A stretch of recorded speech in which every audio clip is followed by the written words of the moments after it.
खाली ये भी दो ग्रोइंग दो फील्ड है चीजें हम अभी। करेंगे। एचईसी का तो प्रिंसिपल हमने अच्छा, काफी कंस्ट्रक्शन डिस्कस। का सर मैं जी बता रहा प्लीज। हूँ।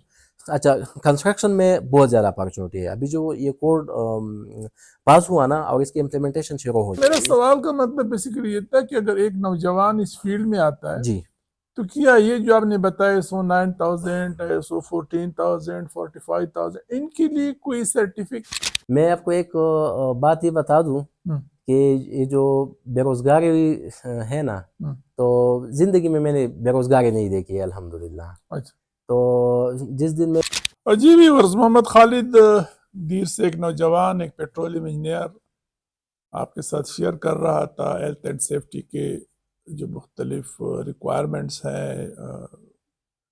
अगर आप इस फील्ड में आना चाहते हैं तो आपको क्या क्या सर्टिफिकेट की ज़रूरत है, आपको किन किन स्टैंडर्ड से वाकफियत होनी चाहिए, किस किस्म के इदारों में जो है ना अपॉर्चुनिटीज़ है, हम वो डिस्कस कर रहे थे। और लास्ट जो हमने ब्रेक लिया तो we were discussing the standards, हम वर्ल्ड बैंक के स्टैंडर्ड डिस्कस कर रहे थे।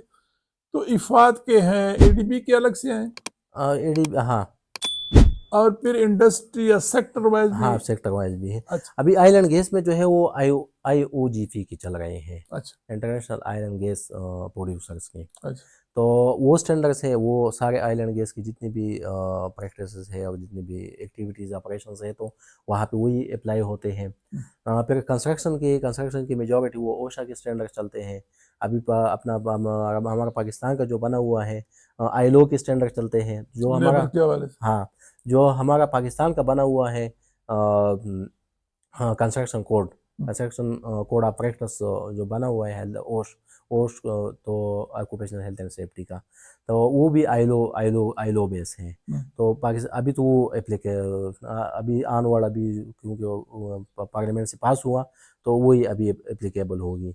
अच्छा, टेक्सटाइल में फिर एक और का है, तो ये मुख्तलिफ वो स्टैंडर्ड हैं, डिफाइन हुए हैं और वो प्रैक्टिस में है। खालिद, किन किन एरियाज में पाकिस्तान में, किन सेक्टर में, जिस तरह आपने कहा ना कि पहले तो ये फील्ड नहीं था लेकिन अभी ग्रोइंग फील्ड है, जी। कौन कौन से सेक्टर में अपॉर्चुनिटीज है अगर आप कंपैरेटिवली उसको कहें? अच्छा सर, ऑयल एंड गैस में तो पहले से था, वो तो जो था। इंटरनेशनल कंपनीज आई थी। अभी जो हमारे लोकल कंपनीज हैं, लोकल कंपनीज में माली पेट्रोलियम है, तो माली पेट्रोलियम का बहुत ज़बरदस्त सिस्टम है और वो कोई कंप्रोमाइज़ सेफ्टी पे नहीं करते हैं। ठीक। इवन कि मैंने बड़े बड़े कॉन्ट्रैक्टर्स उनके देखे हैं कि सेफ्टी की सर्टिफिकेशंस और सेफ्टी की कंप्लाइंस के ऊपर उनकी सारे कॉन्ट्रैक्ट्स कैंसिल किए हैं। इसके बाद फिर जो पेट्रोलियम पीपीएल है, पाकिस्तान पेट्रोलियम लिमिटेड हो, तो उनका भी बहुत ज़बरदस्त सिस्टम है, एचईसी का सिस्टम है, और वो अप्लाई करते हैं हर जगह पे अपने कॉन्ट्रैक्टर्स पे भी और अपने सारे ऑपरेशंस में भी। जो यूजीडीसी की है, तो यूजीडीसी में अभी ये फील्ड ग्रोइंग है। जब फर्स्ट टाइम मैं 2014 में मेरा यूजीडीसी में इंटर्नशिप थी, तो उस टाइम बिल्कुल सेफ्टी का इतना वो कंसेप्ट नहीं था। फिर मैं सऊदी चला गया, सऊदी से जब वापस आया, अभी यूजीडीसी के कुछ कॉन्ट्रैक्ट्स मिले हैं, तो अभी है कि अब बहुत ज़्यादा उसमें उन्होंने इम्प्रूवमेंट लाई है, डिपार्टमेंट भी इस्टेब्लिश किया है, सिस्टम भी बनाया हुआ है, बोर्ड बोर्ड लेवल तक अभी ऑयल एंड वो उसको गैस देखते के हैं। अलावा कौन कौन से अच्छा, सेक्टर ऑयल में? एंड गैस के अलावा जो दूसरा सेक्टर है ना, तो वो हमारे मैन्युफैक्चरिंग का है, जनरल इंडस्ट्री का है। अच्छा। तो बल्कि जनरल इंडस्ट्री का ये है कि वो ऑयल एंड गैस से भी पहले थे, फर्टिलाइज़र में भी और टेक्सटाइल में भी और फूड फूड इंडस्ट्री में भी। तो वहाँ पे भी ये ग्रोइंग फील्ड है, और तकरीबन सारे जितनी भी इंडस्ट्रीज़ है, जितनी भी फैक्ट्रीज़ है, तो उन्होंने प्रोसेस सेफ्टी मैनेजमेंट का सारा सिस्टम अप्लाई किया हुआ है। उसकी रीज़न भी यही है कि अक्सर वो वर्ल्ड बैंक से या IFC वगैरह से लोन लेते हैं, तो इनकी फिर रिक्वायरमेंट पूरी करनी होगी।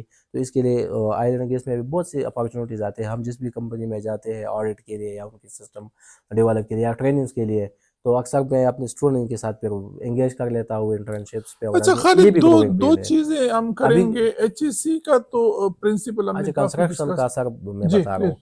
अच्छा, कंस्ट्रक्शन में बहुत ज़्यादा अपॉर्चुनिटी है अभी जो ये कोड पास हुआ ना, और इसकी इम्प्लीमेंटेशन शुरू हो जाएगी, तो सेफ्टी प्रोफेशनल के लिए इसमें बहुत ज़्यादा अपॉर्चुनिटी है, क्योंकि अभी कोई भी कॉन्ट्रैक्टर HEC को नहीं रखता। अगर कोई वर्ल्ड बैंक का प्रोजेक्ट करता है या उसका IFC वगैरह का, तो उसी के लिए वो रखता है, या आइलैंड गैस के कंपनीज के लिए जो कंस्ट्रक्शन का काम होता है ना, वो कॉन्ट्रैक्टर रखते हैं, अदरवाइज नहीं रखते हैं। तो अभी ये इसमें बहुत ज़्यादा अपॉर्चुनिटी है और इंशाल्लाह वो आ जाएंगे। फिर लोगों को उसमें HSC ऑफिसर्स के जॉब्स मिलेंगे कंस्ट्रक्शन के फील्ड कंस्ट्रक्शन में। दो तीन चीज और साथ पैरेलल चलती है। एक तो एक नया आइडिया है ESG का, जी सर। और एक साथ पैरेलल ISO का भी चलता है। तो मैं कहता हूँ जरा कि व्यूअर्स को एक तो ये ISO का सिस्टम समझाए। अच्छा अच्छा। ISO सर्टिफिकेशन, फिर ISO में जो ISO 14,000 17,000 कौन से है, इनका हेल्थ एंड सेफ्टी से क्या वो है, ठीक है। और अच्छा फिर हम आते हैं ESG की तरफ। अच्छा ठीक है। देखिए सर, आईएसओ जो है वो इंटरनेशनल स्टैंडर्ड ऑर्गेनाइजेशन है। ठीक है। वो एक वॉलंटरी इदारा है जो जिसने हर सेक्टर में तकरीबन वो स्टैंडर्ड्स बनाए हुए हैं। हम्म, तो जो तीन इनके स्टैंडर्ड्स है, एक 9001 क्वालिटी मैनेजमेंट सिस्टम का है, हम्म, और फिर 14001 है वो एनवायरमेंटल मैनेजमेंट सिस्टम का है, और 45,001 हेल्थ सेफ्टी मैनेजमेंट सिस्टम का है। तो ये तीन स्टैंडर्ड ज़्यादातर अभी हमारे थे। तो आईएसओ बेसिकली है वो स्टैंडर्ड्स हैं, फिर हर स्टैंडर्ड के अपने अपने क्लासेस हैं।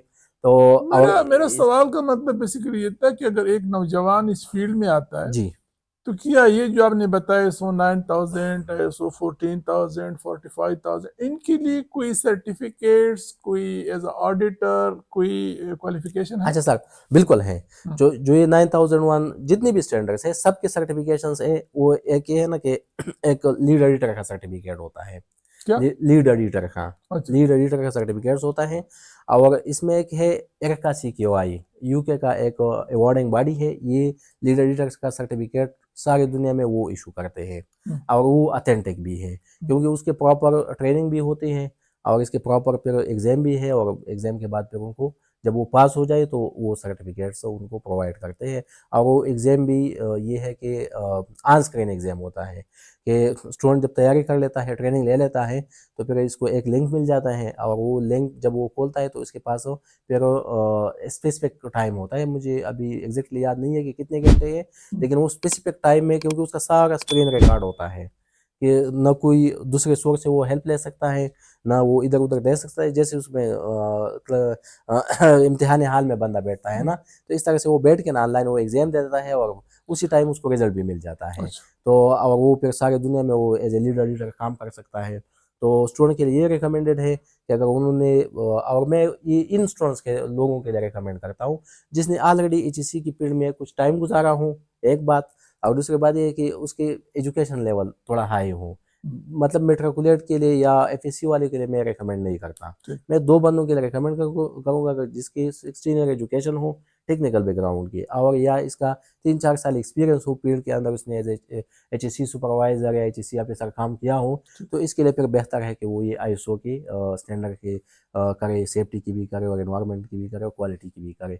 अभी ये एनर्जी की भी आई हुई है, ये ERM की भी आई हुई है, बहुत सारा फूड सेफ्टी के अलग से है, रोड सेफ्टी के अलग से है, बहुत सारे स्टैंडर्ड है, लेकिन ये 3 ज़्यादा अच्छा, चलते ये हैं। जो ESG का कॉन्सेप्ट रिसेंटली बड़ा, अगर आप देखें ना, जिस तरह इन्वायरमेंट पोल्यूशन से हम निकल गए क्लाइमेट चेंज की तरफ, जी, जी। एक वो आ गया, इसी हाँ। तरह HEC में अब ज्यादातर जो है ना ESG की तरफ, इन्वायरमेंट और सेफ्टी और। सर देखिए ना, ये जो है ना, ये एक इवॉल्विंग फील्ड है। अच्छा। जो मैं अपने सीनियर से सुना है, तो वो ये कहते हैं कि जब हम फर्स्ट टाइम इसी सेफ्टी का कंसेप्ट आया ना, हम्म, तो सिर्फ फायर सेफ्टी थी कि इंडस्ट्रीज के अंदर लोग सिर्फ फायर को देखते थे। हम्म, इसके बाद फिर HEC हो गई, हेल्थ सेफ्टी एनवायरनमेंट। अभी ESG आई, ESG के अंदर 31 कंपोनेंट्स हैं। तो जब हम इसके वो 31 कंपोनेंट्स देखते हैं ना, हम्म, तो इसमें सिर्फ हेल्थ एंड सेफ्टी मतलब सिर्फ 31 में एक ही है। तो अच्छा। ESG मुकम्मल एक ब्रॉड कंसेप्ट है, और ये है रिपोर्टिंग। ठीक है। हम्म, इसमें ESG में आपने एनवायरनमेंट की भी रिपोर्टिंग करनी है, आपने सोशल की भी करनी है, और आपने गवर्नेंस की भी करनी है। ठीक है। और ये इसलिए ये अभी CCP की भी रिक्वायरमेंट्स है लिस्टेड कंपनीज के लिए, हम्म, और इन्वेस्टर की भी रिक्वायरमेंट्स है, और दुनिया के उसके वर्ल्ड बैंक की भी रिक्वायरमेंट्स है। जिनसे लोग लोन है, ADB है या वर्ल्ड बैंक है या HC है, जो भी है, इनकी रिक्वायरमेंट्स है कि आपने रिपोर्टिंग करनी है। हम्म। तो उस रिपोर्टिंग, जो ESG रिपोर्टिंग है, उसके लिए भी कोई प्रॉपर फॉर्मेट है हाँ सर, नोटिफाइड? इसके लिए मुख्तलिफ फॉर्मेट्स है रिपोर्टिंग की। तो इसमें है GRI है, SASB है, GRI क्या है? Journal reporting global reporting initiative. Global reporting है। और ये हाँ, कौन सा इदारा वो करता है? इदारा नहीं, ये तो रिपोर्टिंग सिस्टम कौन बनाता है? रिपोर्टिंग सिस्टम GRI ने बनाई है ना। हम्म। उन्होंने अपने स्टैंडर्ड डिफाइन की है, अपने फॉर्मेट्स है, सॉफ्टवेयर्स भी है, चेकलिस्ट भी है, शीट्स भी है। तो इसी पे करता है, लेकिन इसके लिए डेटा चाहिए होती है। तो डेटा तो आपने ऑर्गेनाइजेशन से अंदर से कलेक्ट करना है ना। फॉर एग्जांपल आपने अपना कार्बन एमिशन कितना कम की, कितने रिडक्शन की, आपने टारगेट्स क्या रखी थी, और आपने फिर सारे एक्टिविटीज़ में कितनी की, इस तरह से पानी आपने कितने कम की, फिर वाटर कंजर्वेशन आपने कितनी की, फिर जो लेबर प्रैक्टिसेस है, फिर उनकी हेल्थ एंड सेफ्टी है, तो फिर गवर्नेंस की ESG भी अगर ट्रांसपेरेंसी। कोई नौजवान आना चाहता है, उसके लिए बेसिक क्वालिफिकेशन क्या चाहिए और आगे फिर उसके लिए सर्टिफिकेशन क्या चाहिए? अच्छा सर, अगर इसमें कोई नौजवान आना चाहते हैं ना, तो इसमें ये है कि IFC भी कराती है, रिसेंटली WWF भी कराती है, और भी बहुत सारे एकेडमीज हैं, और ऑनलाइन भी है। इवन के वर्ल्ड बैंक के साइट पे जाके ना, IFC के साइट पे, वहाँ से ये प्री भी कर सकते हैं। अच्छा। लेकिन इसके लिए ये है कि इसके लिए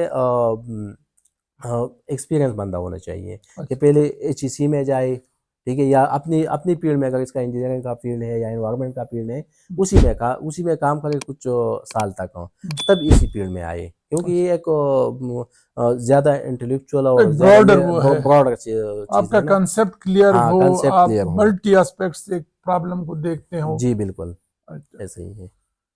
क्या है खालिद, आपकी यंग है, आप अभी आगे आपने बहुत जाना है, तो क्या मैसेज देंगे नौजवानों को? जाहिर है कि आपने देखा, जिस तरह आपने खुद, बेशक आप 10-12 साल पहले फारिग हुए थे, जी। लेकिन आपने बेरोजगारी देखी, आप बाहर भी गए, आप वापस भी आ गए।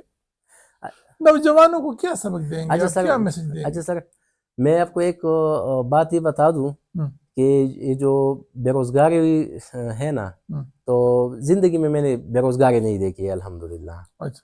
तो जिस दिन मैं यूनिवर्सिटी से फारिग हुआ था, हम्म। तो तीसरे दिन मुझे जॉब मिली थी। अच्छा। अच्छा, फिर स्टूडेंट लाइफ में जब छुट्टियाँ होती थी, तो इसमें मैं इंटर्नशिप्स करता था, स्टूडेंट लाइफ में मैं बिजनेस करता था। फिर इसके बाद अल्हम्दुलिल्लाह मुझे 12 दिन सऊदीया में बेरोजगारी आई थी, तो उसी में भी मैंने लाइसेंस के लिए अप्लाई किया था। एक दफ़ा आई थी, तो उसमें मैं फिर उम्रे भी किया था। तो ये बेरोजगारी मैंने अल्हम्दुलिल्लाह नहीं देखी है। और मैं नौजवानों को ये पैगाम दूंगा कि आप लोगों ने काम करना है। जब आप फारिग होते हैं ना, तो सहूलियात को, अर्निंग को, इन चीज़ों को नहीं देखना है, लर्निंग पे फोकस करना है, अपनी फील्ड पे फोकस करना है, और फजूलियात में नहीं पड़ना है कि मतलब वो फालतू घूमना फिरना, या पॉलिटिकल पार्टीज़ के लिए और लीडर्स के लिए, उनके लिए नाराबाजी करना, और इस तरह से इनसे उम्मीदें रखना। आपने अपने आप पे यकीन रखना है, काम करना है। बेशक आप अपने फैमिली बिजनेस में इन्वॉल्व हो जाए, आप किसी के साथ वॉलंटियर काम करें, इंटर्नशिप्स करें, लो वेजेस पे काम करें, लेकिन काम करें। क्योंकि इससे क्या होगा? इससे होगा ये कि एक तो आपका एक्सपीरियंस आएगा, दूसरा ये कि आपका स्किल पॉलिश होगा, और तीसरा ये कि आपकी नेटवर्किंग बनेगा।